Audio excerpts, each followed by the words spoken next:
which is part of what she says she does, is help churches enhance their healthcare ministry. So we're delighted to have you here today. So give her a welcome, please. Thank you.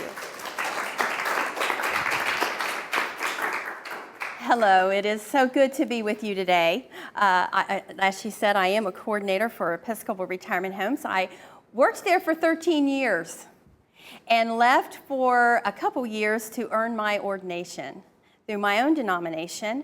And then I came back, and I'm blending the two roles of minister and nurse into the faith community nursing role. I also serve and I work at the Newport Aquarium as a health advocate nurse 8 hours a week, which is a holistic approach to healthcare there as well. So, and I will tell you that caregiving has been in my life my entire life. So it's good to be with you today. Today, my presentation goal today is to identify ways each of us can care for the caregivers in our lives. Now, whether that is yourself or it is someone that you know who is a caregiver, we can do something to enhance their lives and to give back to people who give so much. So today we're going to discuss the many caregiver roles and responsibilities, cover some current issues around caregiving, and then explore the resources that are local, national, and as well. I'll give you a little background about my family. My family, I was born into a family of caregivers. I had an aunt who at the age of 18 months old, who had measles, and we're talking back in the hills of Kentucky, and she developed high fevers and was left with permanent brain damage from those high fevers. And so she was to be taken care of the rest of her life. My grandmother was her full-time caregiver, and then eventually my aunt became a full-time caregiver for her when my grandmother passed away. And so that was my whole life. And then I met my husband, and we both had a common denominator. He had an uncle who was born with cerebral palsy. And when he was 12 years old, had a horrible, horrible accident in a barn and fell, hit his head, and was left with permanent brain damage as well. And he became a full-time patient of his mother. She became his caregiver for the rest of her life, and then my mother-in-law for the rest of his life as well. So I have quite a vast knowledge because I lived it of caregivers, and I've seen them in many, many stages of their caregiving role. And so this is close to my heart to talk about caregiving. So what is a caregiver? And according to the womenshealth.gov, a caregiver is anyone who provides help to another person in need. Usually the person receiving care has a condition such as dementia, cancer, or brain injury, and needs help with basic daily living tasks. Caregivers can help with things such as, of course, going to the grocery shopping, house cleaning, cooking, shopping, paying bills, giving medicine, bathing, toileting, dressing, and eating. Though it's vast what caregivers do. People who are not paid to be a caregiver are known as informal caregivers or family caregivers. The most common type of informal caregiver relationship is an adult child caring for an elderly adult parent. Other types of caregiving relationships, they include, of course, adults caring for other relatives, such as grandparents or siblings, aunts and uncles, spouses caring for elderly husbands or wives. And what about a spouse caring for a wounded veteran? Middle-aged parents caring for severely disabled adult children, which was the case in my family. And adults caring for friends or neighbors.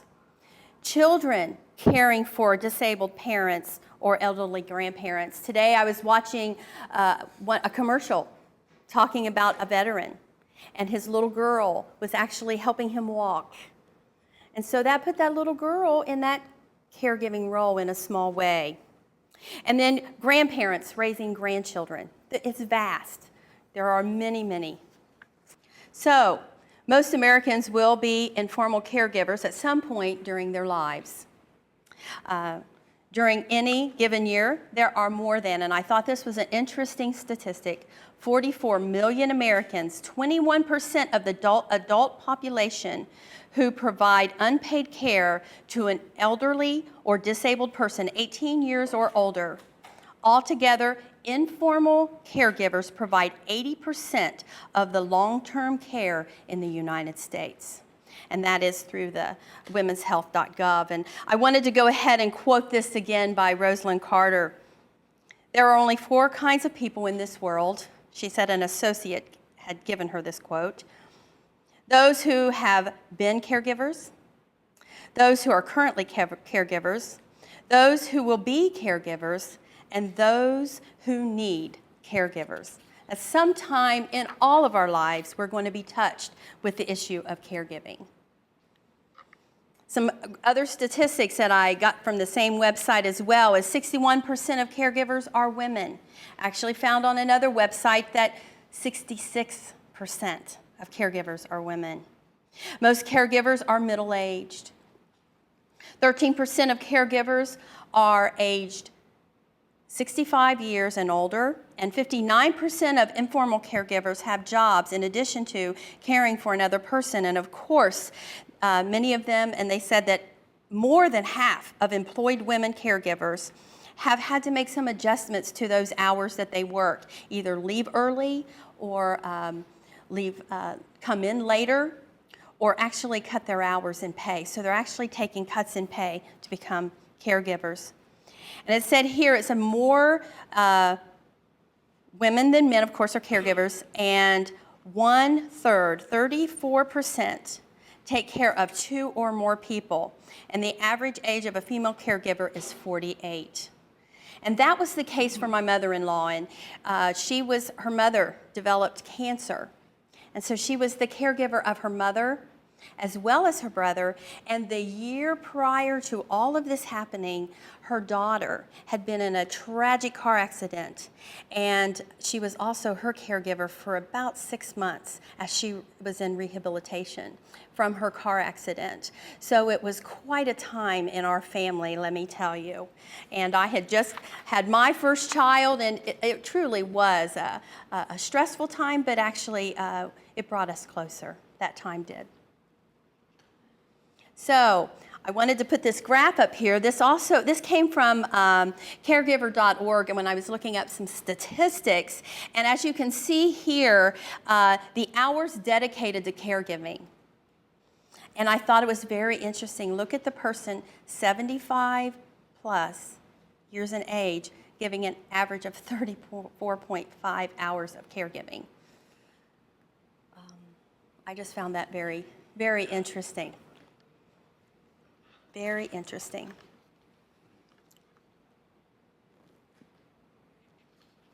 So, what is the economic value of a caregiver? Caregiver services were valued at $450 billion per year in 2009. And that was up from $375 billion in a year in 2007. Again, this came from the statistic website, caregivers.org. And according to Rosalind Carter, the Institute for Caregiving, and it's a wonderful resource, it's a wonderful website, they do research for caregiving, and there is nearly, she says in a quote from that website as well, it says that is nearly twice what is spent nationwide on nursing home and paid home care combined. That is the savings that caregivers bring to our society. So it's no wonder the government is encouraging all of us to age in place as long as we can. So the value of an unpaid family caregiver will likely continue to be the largest source of long-term care services in the United States, and the aging population 65 will more than double between the years 2000 and 2030. I'm in that age group. I think by 2025, I'll be there.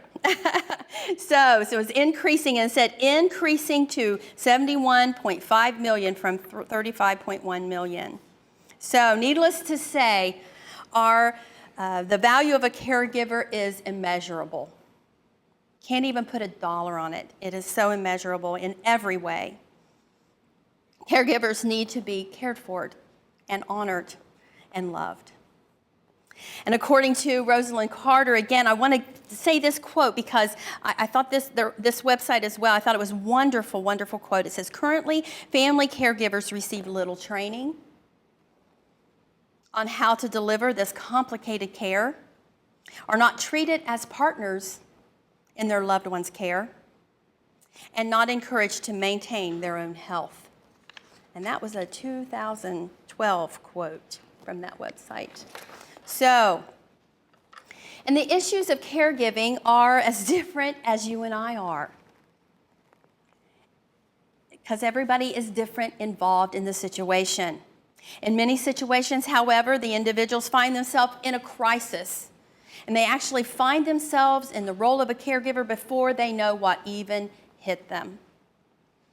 And many have no means, they have no resources, and sometimes they don't even have the skills to provide the care they're all of a sudden having to provide. And according to Women's Health, again, .gov, although most caregivers are in good health, it's not uncommon for caregivers to have serious health problems, and they may find themselves in a very, very stressful situation. Some caregivers are caring for someone they love, and they just feel privileged to be involved in their care. But there are some people who are involved in caregiving of someone they just tolerate in life. And so what about that relationship? What was that relationship before the crisis? And sometimes those relationships intensify and change and magnify during those stressful times. What about the attitude of both the caregiver and the care receiver? That will affect the situation. If the care receiver is in pain, what if they're dealing with their own issues of grief? Most of them are when they're going through loss of independence, and that will affect the caregiver as well.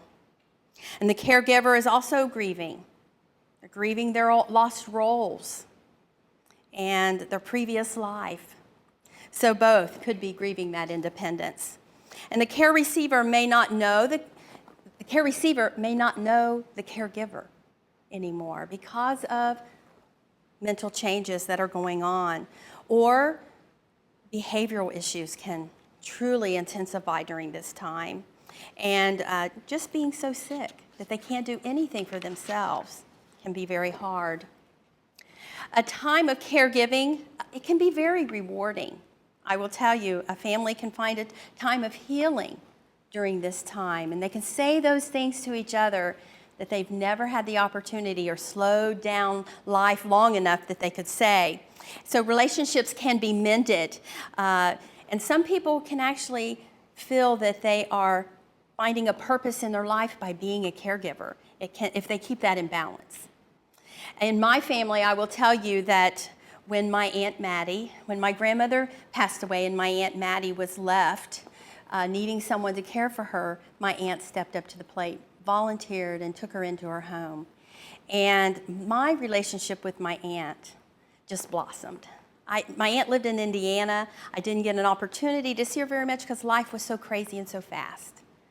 But she and I developed quite a relationship. I would call her, check on her, see how she was doing, go over and visit. She and my mom and I would, and we just had a great time, and it was wonderful. And when my aunt passed away, my aunt who was the caregiver passed away, I was there and got to be there when she passed away. And it was truly a healing time in my life, I will tell you. However, whatever the situation is, caregiving, it's not easy. It can be hard, it can be frustrating. A person can get lost in the other person's care, and they can forget their own needs.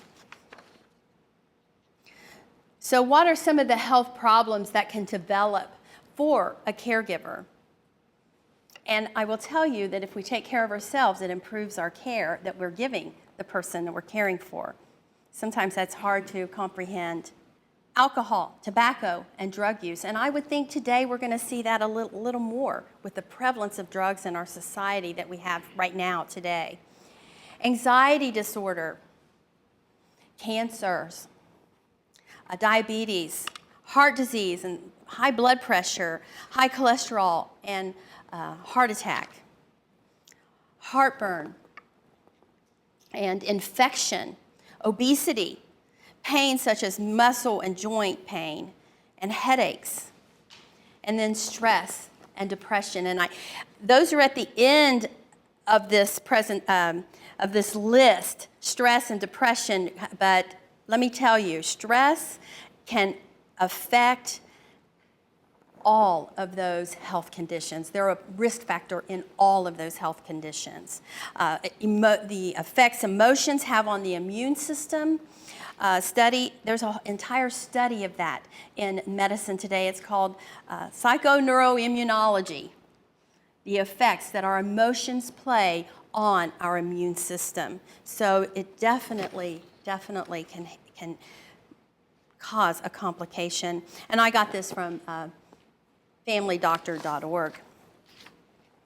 So, signs of stress overload for the caregiver.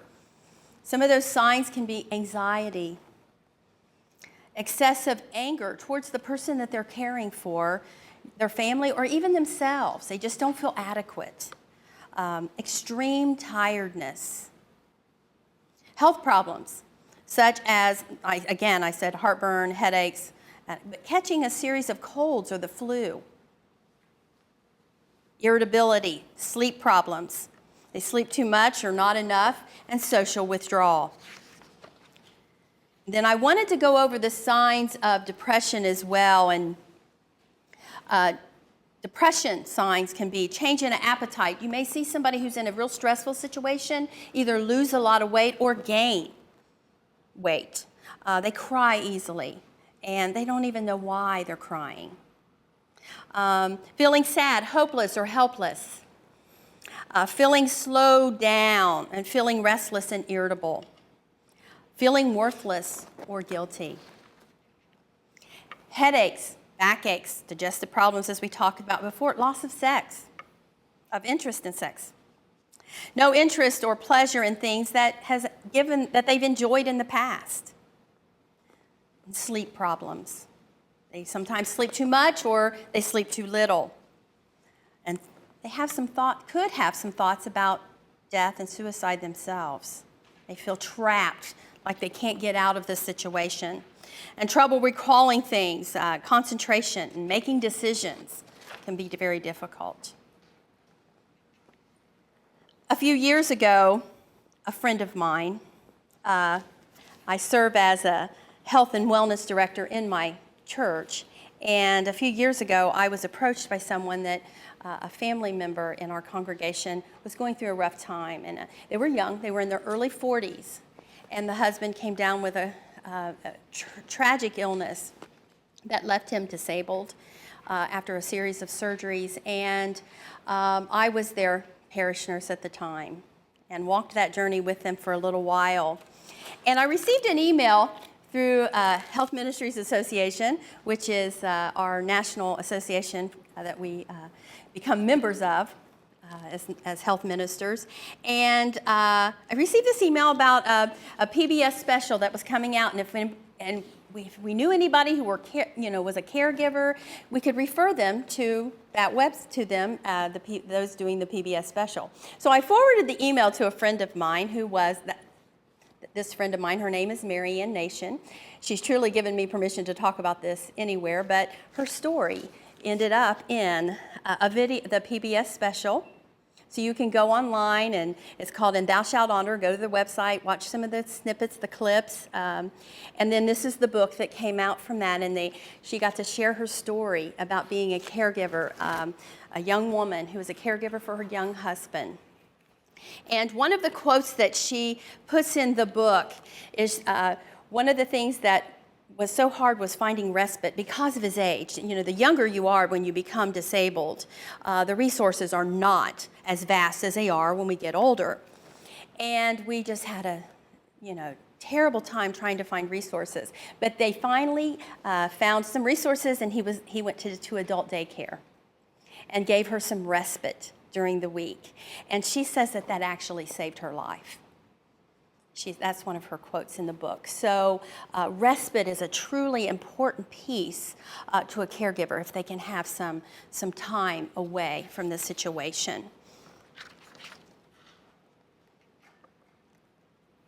So prevention. When we talk about prevention, ways that a caregiver can, like I said earlier, can actually improve the care they're giving.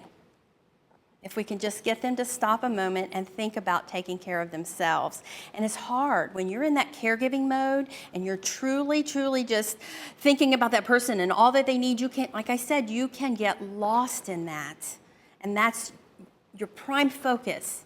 And so sometimes it's just switching over to thinking about yourself for a moment. And there can be some guilt with that. They feel guilty because they're thinking about themselves because this person is hurting and going through so much. So, we must take care of ourselves when we're in that caregiving mode. And guess what? It is okay. It's okay to be a little selfish for a moment. And I know that word selfish has a negative connotation, but in this situation, it truly does not. It's so that you can give more. So we have to, when you're on the airplane, we've all heard this. Put your own oxygen mask on first before you put it on the other people. We have to do that in life. We truly, truly do that. And so I love telling people that it's okay to take care of themselves. Give yourself time.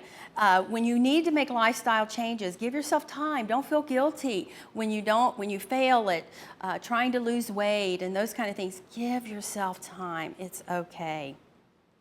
Make realistic goals. Is it truly realistic to lose? I'm going to lose 30 pounds in the next month. You know, that's maybe not a realistic goal, especially for a caregiver in their role. Identify those times of depression or feeling burnout. And if you're suffering with depression, tell someone. Talk to somebody. Get help.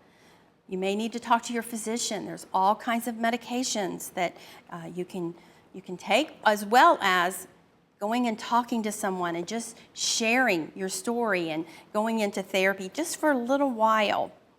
Use the ministries of your church. If you have a parish nurse ministry, get your blood pressure checked. That might be a good time for you to sit and just talk to somebody. A trusted friend that you can confide in. Pamper yourself for a day, and it's okay to do that. I talked to my mother-in-law the other day, and I told her I was going to share our story, and of course she's given me permission to do that. And she, as I was talking to her on the phone the other day, we were talking about those years when she cared for her brother, and she was his caregiver at home for 12 years. And then I remember the day when she said, "I can't do it anymore." And so she did put him in a nursing home.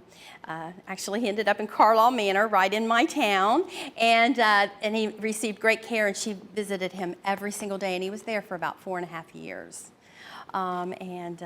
So it gave her the respite that she needed. But we talked about that 12 years when she was caring for him, because she was also working another job and had a teenage daughter, by the way. I mean, it was quite a dynamic in that household. And I did what I could. I would take dinner over sometimes and go and sit with him when she needed to go away or whatever. But she said, "Rhonda, I remember the one time that you stayed the entire weekend so we could just go away and have a vacation with our youngest daughter." She goes, "I will never forget what that felt like and what that did for me." And so it is okay to take time for yourself. It is okay. 10 minutes a day alone. Go take a nice hot bath. Just get away from the situation for just 10 minutes. Relax. Put on a relaxing tape. Listen to your favorite songs. And of course, time with your God. Prayer provides a time to relieve your burdens. Learn to talk to God as a friend. spend time with God. You can journal your prayers, whatever you need to do during that time. Listen to your favorite devotions. Listen to videos. Oh my goodness, with the internet today, we can go on and listen to our pastor's sermons when we don't get to go to church on Sunday. We can still feel a part. And it's okay to accept help. Communication is your friend, and you don't have to do it alone. And this can be very, very hard. And if you don't realize sometimes they don't even realize that they need help. And this was my grandmother.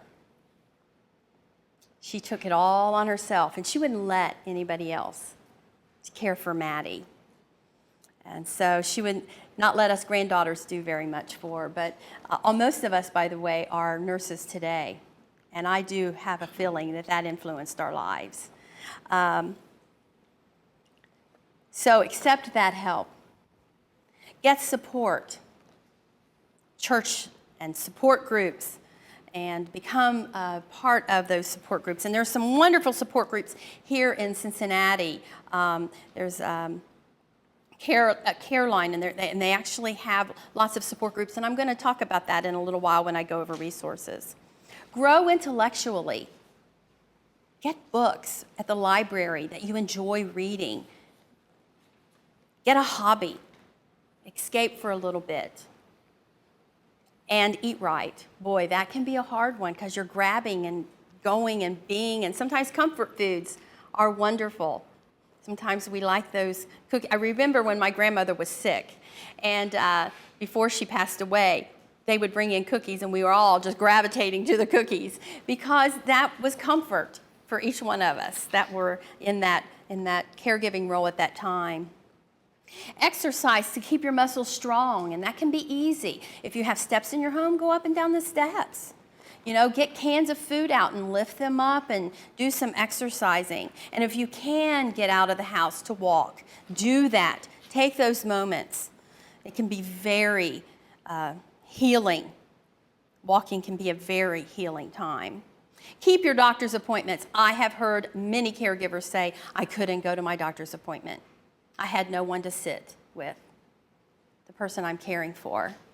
And that means that get your mammograms done. Get those things done that need to be done every year. Get those yearly checkups. Get your flu shot. Those things that you need to do so you can provide the care. Laugh. Get the old Lucy TV shows out. If you have to go to the library and get them, watch them and laugh. Let yourself laugh. Let yourself enjoy life.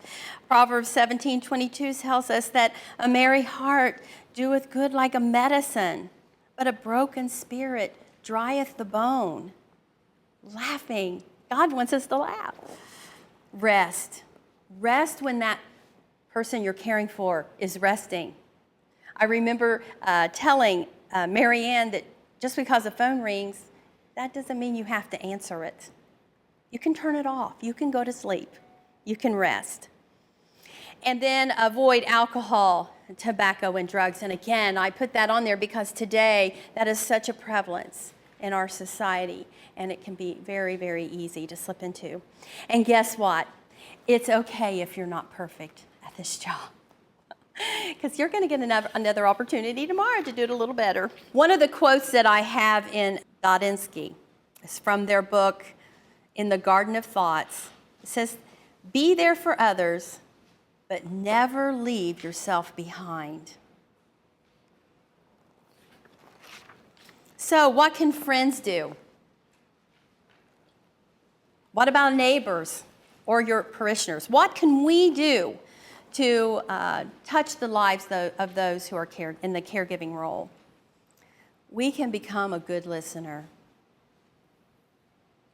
And I will tell you, as being the health and wellness director at my church, I get that opportunity a lot just by putting a blood pressure cuff on an arm. It's amazing what starts coming out of someone's mouth. If a room is quiet, no one else is in there, they share their stories. And I get that opportunity. But learning to listen, and a quote from Douglas Steer, holy listening. To listen. Another soul into life, into a condition of disclosure and discovery, may be almost the greatest service that any human being ever performs for another. Letting them just be for a moment. Do something for a caregiver. Just go over to their house and just do it. Take them dinner. Do their dishes if you're there. But one thing I will remind you, I was going to say mow their grass. But what if that is the one thing they enjoy doing? That's their quiet time. So ask them what they need to have done and do it. Don't wait for them to call you. Don't say, call me and I'll be here, because they're probably not going to call you. So call them and say, what do you need done today? So that's what we can do. Provide support confidentially. Unless you get their permission, say, can I tell the pastor this is a concern for you? Always get their permission. And say, let me see if there's some services at church. Maybe we can get some help in here for you. But ask their permission. And give them permission to grieve. And let them tell their story over and over and over again. And it's okay. One of the programs that we have at Parish Health Ministry that has been very successful is our Friendly Visitor Program. And it's a program where lay persons visit someone regularly, at least once a month, and they make phone calls to them at least that often. And so this can be a wonderful program that a church can put into place. Provide respite. Just give them a moment. Just go over and say, I'm here to sit, you take a walk. Or you go to your favorite store. Do a little shopping for you. And inform them of the resources that are available. That is, I think, a key. A lot of people just have no idea, where do I go from here? What is there out there for me? And they feel alone in their time. And I put here, give hugs freely when appropriate. We all need hugs. Gary Smalley, in his book, Secret to Lasting Love, he says that people need to be touched 8 times a day. What about the person who's caregiving and home alone? What about just all of us as well? So I'm going to move into resources, and of course, talking about the resources that are available. Of course, I'm going to talk about the obvious ones at Episcopal retirement homes. You know, we are here to enhance the lives of seniors and to be there for caregivers in all of our resources that we have. And of course, we have our Premier Senior Living. We have Deupree House and Marjorie P. Lee. And we also have the Deupree Cottages as well. We have affordable housing. And we have, I don't know how many of them we have now. I know of 8 right now that we have throughout Southern Ohio. And one of our programs that is a wonderful program, and it's one of our care management programs, and it's called Living Well Senior Solutions. And this is truly a program that can enhance the lives of a caregiver.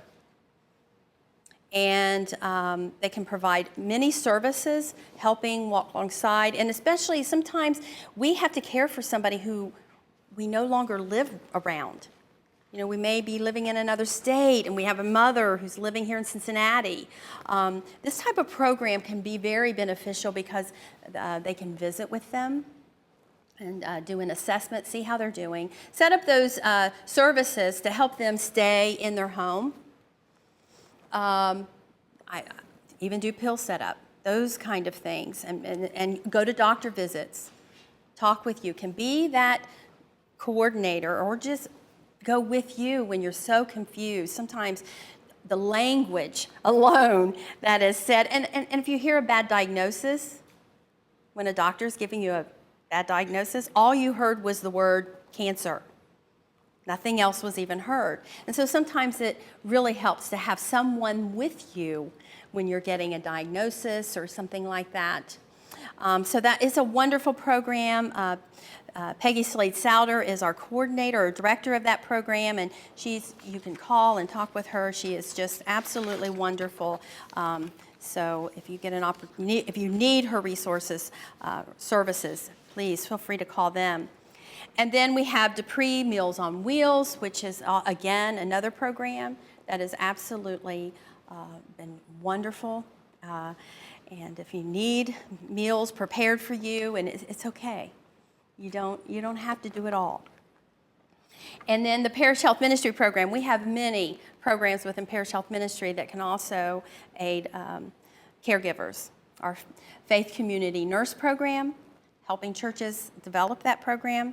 Like I said, a blood pressure program is amazing, what comes out. They can also do home visits if the Faith Community Nurse has that time to give to the program. I mentioned the Friendly Visitor Program.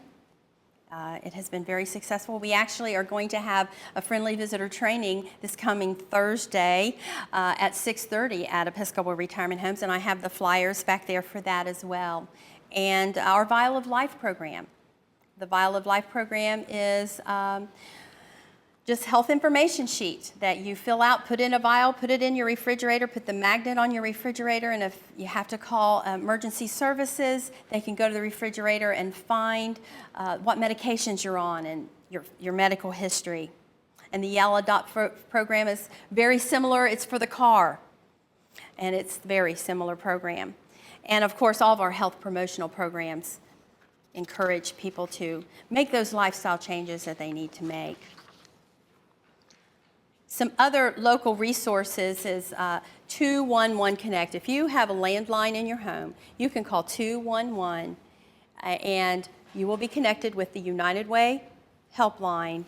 And if you have a need, you can tell them and they will help you find services or resources to at least call and find out about that. Or go to the website and you can look all that up. There's the Caregiver Assistant Network, and that's what I was talking about earlier about CAREline, it is truly, it's supported, I believe, through Catholic Social Services of Greater Cincinnati, but they have support groups all throughout Southern Ohio for caregiver support groups.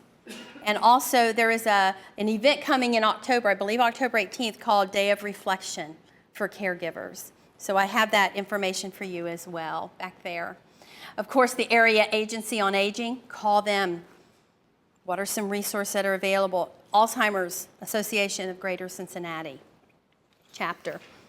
And then our national resources. A lot of this information that I got about caregiving, I got from Medline Plus, which is we pay for this. This is through the National Institute of Health.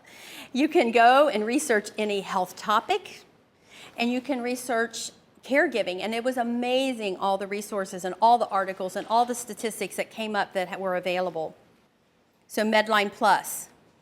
Also the Centers for Medicare and Medicaid. Find out those services that are available to you just because of your age or because of the resources you already have available.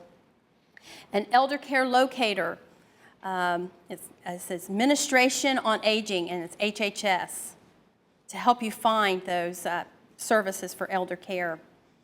Family Caregiver Alliance, a great resource, and the National Alliance for Caregiving, National Family Caregivers Association, the National Respite Locator Services, and I said Women's Health, and AARP had some wonderful resources as well. I went ahead and made my reference list of where I got all of my information today. And that kind of concludes my talk today. Thank you. Good to be